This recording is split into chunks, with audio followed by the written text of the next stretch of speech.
ചരിത്രപ്രസിദ്ധമായ ആലപ്പുഴയിലെ Nehru trophy വള്ളംകളിയുടെ finishing പോയിന്റിൽ നിന്നും ആലപ്പുഴ നിയമസഭാ മണ്ഡലത്തിലെ സ്ഥാനാർത്ഥികളെ തേടിയുള്ള ഷെക്കേന ന്യൂസിൻ്റെ യാത്ര ആരംഭിക്കുകയാണ്. ആലപ്പുഴ നിയമസഭാ മണ്ഡലത്തിൻ്റെ ചരിത്രത്തിലേക്ക് നമ്മൾ പോകുമ്പോൾ 2009 വരെ ഇപ്പോഴത്തെ മുതിർന്ന AICC നേതാവായിരിക്കുന്ന KC വേണുഗോപാലിൻ്റെ ഉരുക്കുകോട്ടയായിരുന്നു ആലപ്പുഴ നിയമസഭാ മണ്ഡലം. എന്നാൽ 2009 നടന്ന പാർലമെൻറ്റ് തെരഞ്ഞെടുപ്പിൽ ആലപ്പുഴ പാർലമെൻറ്റ് മണ്ഡലത്തിലെ MP ആയിട്ട് അദ്ദേഹം തിരഞ്ഞെടുത്ത് പോവുകയും തുടർന്ന് നടന്ന ഉപതെരഞ്ഞെടുപ്പിൽ AA ഷുക്കൂർ ഇവിടെ MLA ആയിട്ട് വിജയിക്കുകയും ചെയ്തു. ചരിത്രം നോക്കിക്കഴിഞ്ഞാൽ AA ഷുക്കൂറാണ് ആലപ്പുഴ നിയമസഭാ മണ്ഡലത്തിലെ ഏറ്റവും അവസാനത്തെ കോൺഗ്രസ് MLA അല്ലെങ്കിൽ UDF MLA. പിന്നീട് നടന്ന പൊതു തെരഞ്ഞെടുപ്പിന് മുമ്പ് ആലപ്പുഴ നിയമസഭാ മണ്ഡലത്തിന് ഒത്തിരിയേറെ മാറ്റങ്ങൾ സംഭവിച്ചു. മുൻ മന്ത്രി കൂടിയായിരുന്ന തോമസ് ഐസക്കിൻ്റെ മണ്ഡലമായിരുന്ന മാരാരിക്കുളം മണ്ഡലം ഇല്ലാതാവുകയും ആ മണ്ഡലത്തിൻ്റെ കുറേയേറെ ഭാഗങ്ങൾ ആലപ്പുഴ നിയമസഭാ മണ്ഡലത്തിലേക്ക് ചേരുകയും മണ്ഡലത്തിന് ഒരു ഇടതുപക്ഷത്തിൻ്റെ സ്വഭാവം പതുക്കെ കൈവരികയും ചെയ്തു. അങ്ങനെ തോമസ് ഐസക്ക് ഇവിടെ മത്സരത്തിന് വരികയും പിന്നീട് അന്നത്തെ സിറ്റിംഗ് MLA ആയിരുന്ന AA ഷുക്കൂർ അരൂരേക്ക് മത്സരം മാറ്റുകയും പിന്നീട് നടന്ന തെരഞ്ഞെടുപ്പുകളിലെല്ലാം CPMൻ്റെ ഒരു വലിയ വിജയമാണ് ഈ മണ്ഡലത്തിൽ നമുക്ക് കാണാൻ സാധിച്ചത്. എന്നാൽ ഈ ഒരു തെരഞ്ഞെടുപ്പിലേക്ക് വരുമ്പോൾ ഇവിടെ ഇക്കുറി സീറ്റ് തിരിച്ചു പിടിക്കുമെന്നുള്ള ഒരു ഉറച്ച വിശ്വാസത്തിൽ തന്നെയാണ് UDF പ്രവർത്തകർ മുന്നോട്ട് പോകുന്നത്. പുതിയ ആലപ്പുഴ മണ്ഡലത്തിൻ്റെ ഒരു ഭൂരിഭാഗം മേഖലയും തീരദേശത്തോട് ചേർന്നുള്ള ഭാഗമായതുകൊണ്ട് തന്നെ തീരദേശ ജനതയുടെ ഒരു പ്രതിനിധിയെയാണ് അവർ മത്സരത്തിനായിട്ട് മുമ്പോട്ട് കൊണ്ടുവന്നിരിക്കുന്നത്. അതുപോലെ തന്നെ ആലപ്പുഴയുടെ ഇപ്പോഴത്തെ സിറ്റിംഗ് MLA ചിത്തരഞ്ജൻ ഇവിടെ ഒരു മികച്ച പ്രകടനം കാഴ്ചവെച്ച ഒരു MLA കൂടിയാണ്. അതുപോലെ തന്നെ NDA ഇവിടെ അവതരിപ്പിച്ചിരിക്കുന്നത് തന്നെ ഒരു മുൻ കോൺഗ്രസ് നേതാവ് കൂടിയായ MJ ജോബിനെയാണ്. ഇവർ 3 പേരും തമ്മിലുള്ള മത്സരത്തിൽ ആര് വിജയിക്കുമെന്നും ആര് ആലപ്പുഴയുടെ MLA ആകുമെന്നും നമുക്ക് നോക്കാം. നമുക്ക് ഈ 3 സ്ഥാനാർത്ഥികളുടെയും അവരുടെ പ്രതീക്ഷകൾ എന്താണെന്ന് ചോദിച്ച് മനസ്സിലാക്കാം. ആലപ്പുഴ നിയോജകമണ്ഡലത്തിലെ UDF സ്ഥാനാർത്ഥിയായിട്ട് മത്സരിക്കുമ്പോൾ എങ്ങനെയാണ് താങ്കളുടെ പ്രതീക്ഷകൾ? എനിക്ക് വലിയ പ്രതീക്ഷയാണ്. ഇപ്രാവശ്യം നല്ലൊരു വിജയം ജനങ്ങൾക്കുണ്ടാവും. അത് UDFൻ്റെ വിജയമായിരിക്കും എന്നുള്ളതാണ് എനിക്ക് മനസ്സിലാക്കാൻ കഴിയുന്നത്.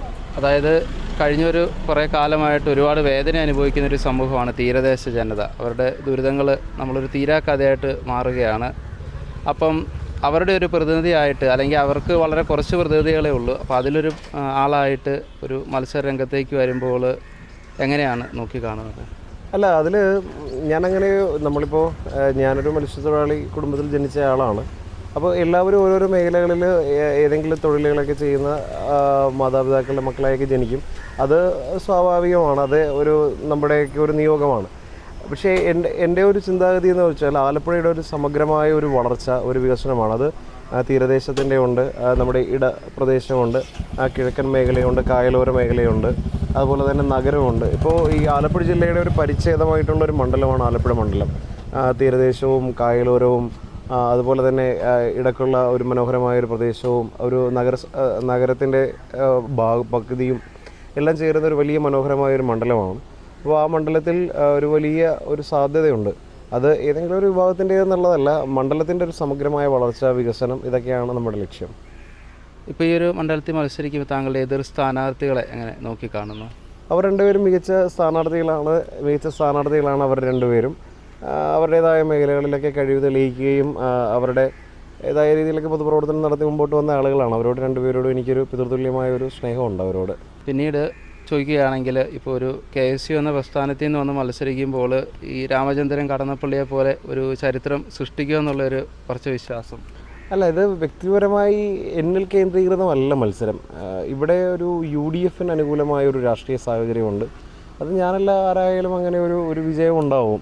അത് വ്യക്തിപരമായി എന്നിൽ കേന്ദ്രീകരിക്കുന്നതല്ല. ഇവിടുത്തെ പ്രവർത്തകരുടെയൊക്കെ ആത്മാർത്ഥമായ പ്രവർത്തനം, UDFന് അനുകൂലമായ ഒരു സാഹചര്യം, അതും മൂലം ഒരു വലിയൊരു മാറ്റം ഉണ്ടാവും.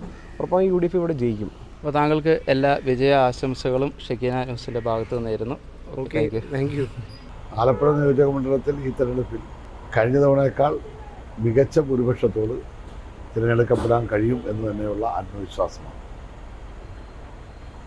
ഈ തിരഞ്ഞെടുപ്പ് പ്രവർത്തനങ്ങളുമായി ബന്ധപ്പെട്ട് ജനങ്ങളിലേക്ക് കൂടുതൽ ഇറങ്ങി ചെല്ലുമ്പോഴാണ് അവരിൽ നിന്നുള്ള സ്വീകാര്യത 5 വർഷക്കാലം MLA എന്നുള്ള നിലയിൽ നാട്ടിൽ നടത്തിയിട്ടുള്ള വികസന പ്രവർത്തനങ്ങൾ ഗവൺമെൻറ്റിൻ്റെ പ്രവർത്തനത്തിൻ്റെ ഫലമായി ജനങ്ങൾ ലഭിച്ചിട്ടുള്ള സഹായങ്ങൾ, സർവോപരി MLAയുടെ സാന്നിധ്യം ഏതൊരു ജനകീയ പ്രശ്നങ്ങളും സാമൂഹ്യ പ്രശ്നങ്ങളിലും അവരോടൊപ്പം നിൽക്കുവാനും MLA എന്ന് പറയുന്നത് കുറേ അകലെ എന്നുള്ളതിനേക്കാൾ അപ്പുറം തൻ്റെ കയ്യെത്താ ദൂരത്ത് അല്ല, തനിക്ക് എപ്പോൾ വേണമെങ്കിലും സ്വീകാര്യമാണ് എന്ന ഒരു ധാരണയിലേക്ക് ജനങ്ങളെ മാറ്റുവാൻ ഈ 5 വർഷക്കാലത്തെ പ്രവർത്തനത്തിലൂടെ കഴിഞ്ഞിട്ടുണ്ട് എന്നുള്ളതാണ് എൻ്റെ ആത്മവിശ്വാസം. നമ്മൾ സംസ്ഥാന രാഷ്ട്രീയത്തിലോട്ട് നോക്കുമ്പം ഭരണവിരുദ്ധ വികാരം എന്ന് പ്രതിപക്ഷം പറയുമ്പോഴും തുടർഭരണം അത് കൂടുതൽ സീറ്റുകൾ പ്രതീക്ഷിക്കുന്നുണ്ട് ഇടതുപക്ഷം. എവിടെയാണ് ഈ ഭരണവിരുദ്ധ വികാരം? നാട്ടിലെ ജനങ്ങൾക്ക് നല്ല സംതൃപ്തിയാണ്. പിന്നെ രാഷ്ട്രീയമായി വ്യത്യസ്ത നിലപാട് നിൽക്കുന്നവർ എന്തെങ്കിലും പറയേണ്ടതിന് വേണ്ടി പറയുന്നു എന്നുള്ളതല്ലാതെ കേരളത്തിൽ 10 വർഷക്കാലത്തിനുള്ളിൽ പിണറായി വിജയൻ്റെ നേതൃത്വത്തിൽ നടന്നിട്ടുള്ള ഈ ഗവൺമെൻറ് നടത്തിയിട്ടുള്ള വികസന പ്രവർത്തനങ്ങൾ, ക്ഷേമ പ്രവർത്തനങ്ങൾ അതെല്ലാം ജനങ്ങളെ കൺമുമ്പിലുള്ളതല്ലേ. അതുകൊണ്ട് തന്നെ ജനങ്ങൾ പൂർണ്ണ സംതൃപ്തരാണ്. ഇനി തുടർന്നൊരു 3ാം ഗവൺമെൻറ് കൂടെ വന്നെങ്കിൽ മാത്രമേ ഇന്ന് നടപ്പിലാക്കിക്കൊണ്ടിരിക്കുന്ന പല പദ്ധതികളുടെയും പൂർത്തീകരണം ഉണ്ടാകും. അതോടൊപ്പം തന്നെ നമ്മുടെ കേരളത്തിന് തുടർന്ന് ആവശ്യമായിട്ടുള്ള നിരവധി പ്രോജക്റ്റുകൾ ഈ കേരളത്തിൽ നമ്മൾ നടപ്പിലാക്കണമെങ്കിൽ അതിന് ഇച്ഛാശക്തിയോട് പ്രവർത്തിക്കാൻ കഴിയുന്ന കൂട്ടുത്തരവാദിത്തമുള്ള ഒരു മുഖ്യമന്ത്രിയും ഒരു ഗവൺമെൻറ്റും ഉണ്ടാകണം. അതാണ് ഇടതുപക്ഷം 3ാം തവണയും ജനങ്ങളോട് അഭ്യർത്ഥിക്കുന്നത്. പ്രതിപക്ഷത്തിൻ്റെ ഒരു ആത്മവിശ്വാസം എന്ന് പറയുന്നത് അവർക്ക് പഞ്ചായത്ത് തെരഞ്ഞെടുപ്പിൽ, പാർലമെൻറ്റ് തെരഞ്ഞെടുപ്പിൽ ഉണ്ടായിരുന്നു മുൻതൂക്കം. അപ്പം ഇടതുപക്ഷത്തെ സംബന്ധിച്ചിടത്തോളം എങ്ങനെയാണ് ഒരു തുടർ ഭരണത്തിന്? പാർലമെൻറ്റ് തിരഞ്ഞെടുപ്പും പഞ്ചായത്ത് തിരഞ്ഞെടുപ്പും ഒക്കെ വ്യത്യസ്തങ്ങളാണ്. സംസ്ഥാന നിയമസഭയുടെ പാറ്റേണല്ല. പാർലമെൻറ്റ് തിരഞ്ഞെടുപ്പിൽ ഇന്ത്യ രാജ്യത്ത് BJPക്കെതിരായ ഒരു ശക്തി എന്നുള്ള നിലയിലാണ് കാണുന്നത്. ഇടതുപക്ഷത്തിന് വലിയ നിലയിൽ ഇന്ത്യയിൽ എല്ലായിടത്തും അങ്ങനെയുള്ള സ്വാധീനമില്ല എന്നുള്ളത് കൊണ്ട് തന്നെ പാർലമെൻറ്റ് തിരഞ്ഞെടുപ്പിൻ്റെ ഒരു വോട്ടിംഗ് പാറ്റേൺ അല്ല എന്നും കേരളത്തിൽ നിയമസഭാ തെരഞ്ഞെടുപ്പിൽ ഉണ്ടാകാറുള്ളത്. ഈ കഴിഞ്ഞ തവണയും പാർലമെൻറ്റ് തെരഞ്ഞെടുപ്പിൽ, ഈ തെരഞ്ഞെടുപ്പിന് തൊട്ടു മുമ്പുള്ള തെരഞ്ഞെടുപ്പിലും UDFനല്ലേ വലിയ ഭൂരിപക്ഷം കിട്ടിയത്. പക്ഷേ 99 സീറ്റുമായിട്ട് ഇടതുപക്ഷം അധികാരത്തിൽ വരികയാണ് ഉണ്ടായത്. ഇത് കേരളത്തെ സംബന്ധിച്ചിടത്തോളം കേന്ദ്ര ഗവൺമെൻറ്റിൻ്റെ നയങ്ങളിൽ നിന്ന് വ്യത്യസ്തമായ ഒരു ബദൽ നയം ഉയർത്തിപ്പിടിച്ചുകൊണ്ട് സംസ്ഥാനത്തിൻ്റെ താല്പര്യങ്ങൾ, ജനങ്ങളുടെ താല്പര്യങ്ങൾ സംരക്ഷിക്കുന്നതിന് വേണ്ടി കേരളത്തിലെ ഗവൺമെൻറ് നടത്തിക്കൊണ്ടിരിക്കുന്ന പ്രവർത്തനങ്ങൾ, ആ പ്രവർത്തനങ്ങളുടെ ഗുണഭോക്താക്കളാണ് ഈ നാട്ടിലെ മഹാഭൂരിപക്ഷം വരുന്ന ജനങ്ങൾ. ആ ഗുണഭോക്താക്കൾ തീർച്ചയായും ഈ നന്മയാണ് ആഗ്രഹിക്കുന്നത്. ആ നന്മ തുടരണമെന്ന് അവർ ചിന്തിക്കുന്നുണ്ട്. അത് ഈ തെരഞ്ഞെടുപ്പിൽ പ്രതിഫലിക്കും. ഓക്കെ സാർ, സാറിന് എല്ലാ വിജയാശംസകളും ഷെക്കീന ന്യൂസിൻ്റെ ഭാഗത്തുനിന്ന്. Okay, thank U. തികഞ്ഞ ആത്മവിശ്വാസത്തോടെയാണ് ഈ മത്സരിക്കുന്നത്. ഈ തെരഞ്ഞെടുപ്പിൽ ആലപ്പുഴ നിയമമണ്ഡലത്തിൽ NDAക്ക് ഒരു നല്ല മുന്നേറ്റം ഉണ്ടാക്കാനും ഒരു വിജയം ഉണ്ടാക്കാനും കഴിയുമെന്നുള്ള നല്ല ശുഭപ്രതീക്ഷയോടെ ഞാൻ മത്സരിക്കുന്നു. ഈ സംസ്ഥാന സർക്കാരിന് ഇതിലൊരു ഭരണവിരുദ്ധ വികാരമുണ്ട്. അത് NDAക്ക് അനുകൂലമായിട്ട് വരും. NDA ഒരു വലിയ മുന്നേറ്റം സംസ്ഥാനത്ത് നടത്തുമെന്ന് NDA കേരളത്തിൽ നടത്തുന്നത് സത്യസന്ധമായ പ്രതിപക്ഷ പ്രവർത്തനമാണ്. അവർ വിളിക്കുന്ന മുദ്രാവാക്യത്തിലും അവർ നടത്തുന്ന പ്രവർത്തനങ്ങളിലും സത്യസന്ധതയുണ്ട്. ഒരു വികസനത്തിന് മുദ്രാവാക്യം വിളിക്കുന്നത് NDA ആണ്, BJP ആണ്. വികസിത ഭാരതം എന്ന് വിളിച്ച ആ മുദ്രാവാക്യത്തിൽ നരേന്ദ്രമോദി ഇന്ത്യയിൽ വികസനം എന്താണെന്ന് തെളിയിച്ചു കാണിച്ചു. അതിൻ്റെ അടിസ്ഥാനത്തിൽ തന്നെയാണ് BJP വികസിത കേരളം എന്ന് പറയുന്ന മുദ്രാവാക്യം ഉയർത്തിയിരിക്കുന്നത്. അതിൻ്റെ അടിസ്ഥാനത്തിൽ ഇപ്പോൾ കേരളത്തിൽ ഈ ഭരണവിരുദ്ധ വികാരം ഉയർത്തിക്കാട്ടി തന്നെ കേരളത്തിൻ്റെ വികസനം സാധ്യമാകാൻ വേണ്ടിയുള്ള ശക്തമായ പ്രവർത്തനങ്ങളാണ് NDAയും BJPയും നടത്തുന്നത്. ഇപ്പോൾ ആലപ്പുഴയെ സംബന്ധിച്ചിടത്തോളം താങ്കൾ എങ്ങനെയാണ് പ്രതീക്ഷ വയ്ക്കുന്നത്? ഈ ആലപ്പുഴയിലെ കഴിഞ്ഞ കാല തെരഞ്ഞെടുപ്പ് വെച്ച് നോക്കുമ്പം ഇത്തവണ ആത്മവിശ്വാസത്തിലേക്ക് വരാൻ മറ്റ് പല സ്ഥലങ്ങളിൽ നിന്ന് വ്യത്യസ്തമായിട്ട് ആലപ്പുഴയ്ക്ക് ഒരു വ്യത്യാസമുണ്ട്. ആ വ്യത്യാസം നിങ്ങൾ കഴിഞ്ഞൊരു 10-35 വർഷക്കാലത്തെ തെരഞ്ഞെടുപ്പ് ചരിത്രം എടുത്ത് പരിശോധിച്ചാൽ മതി. ഇടതുപക്ഷത്തിൽ മത്സരിക്കുന്ന സ്ഥാനാർത്ഥികൾക്ക് അവരുടെ വിജയത്തിന് ഉതകുന്ന രീതിയിലുള്ള സ്ഥാനാർത്ഥികളെ സൃഷ്ടിച്ചു കൊടുക്കുന്ന പണിയാണ് ഐക്യജനാധിപത്യ മുന്നണിക്ക് നേതൃത്വത്തിൽ കോൺഗ്രസ് നടത്തിക്കൊണ്ടിരിക്കുന്നത്. അതിവിടുത്തെ വന്നു കയറിയ കുറേ നേതാക്കന്മാരുടെ ഒത്തുതീർപ്പിൻ്റെയും അന്തർധാരയുടെ അടിസ്ഥാനത്തിലുള്ള തീരുമാനങ്ങളാണ്. ആ തീരുമാനങ്ങളെ ഞാൻ അതിശക്തമായി ചോദ്യം ചെയ്തിട്ടുണ്ട്. ചോദ്യം ചെയ്തിട്ട് ഫലം കാണാതെ വന്നപ്പോൾ ഞാൻ ചില നിലപാടുകൾ എടുത്തിട്ടുണ്ട്. ആ നിലപാടിൽ അഭിമാനത്തോടെയാണ് BJP ഞാൻ പങ്കാളിയായത്, ചേർന്നത്. താങ്കൾ പറയുന്നത് UDF സ്ഥാനാർത്ഥി ഒരു ദുർബലനാണ്.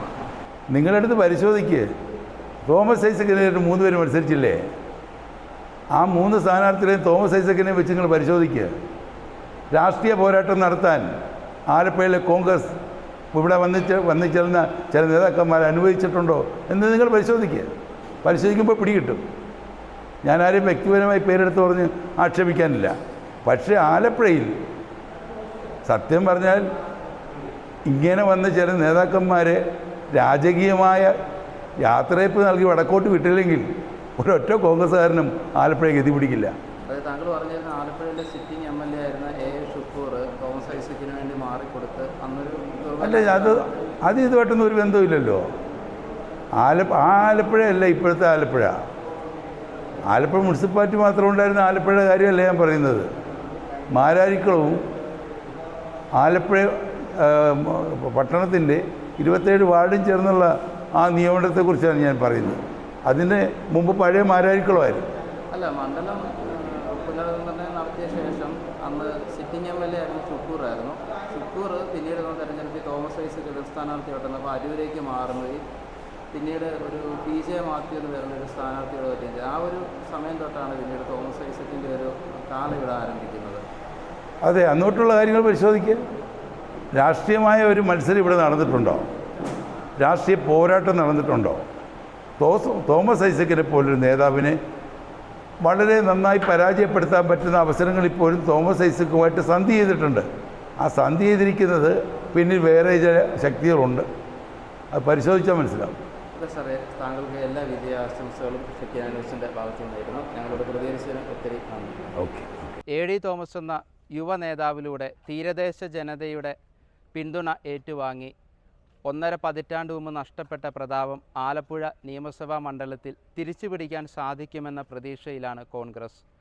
എന്നാൽ നിലവിലുള്ള പ്രതാപം നഷ്ടപ്പെടുത്താതെ ചിത്തരഞ്ജനിലൂടെ അത് തുടരാൻ സാധിക്കുമെന്ന ഉറച്ച വിശ്വാസത്തിലാണ് ഇടതുപക്ഷം. മികച്ച ഒരു പ്രകടനം കാഴ്ചവെക്കാൻ സാധിക്കുമെന്ന് NDAയും വിശ്വസിക്കുന്നു. ഇവിടുത്തെ തെരഞ്ഞെടുപ്പ് ഫലം എന്താകുമെന്ന് നമുക്ക് കാത്തിരുന്ന് കാണാം.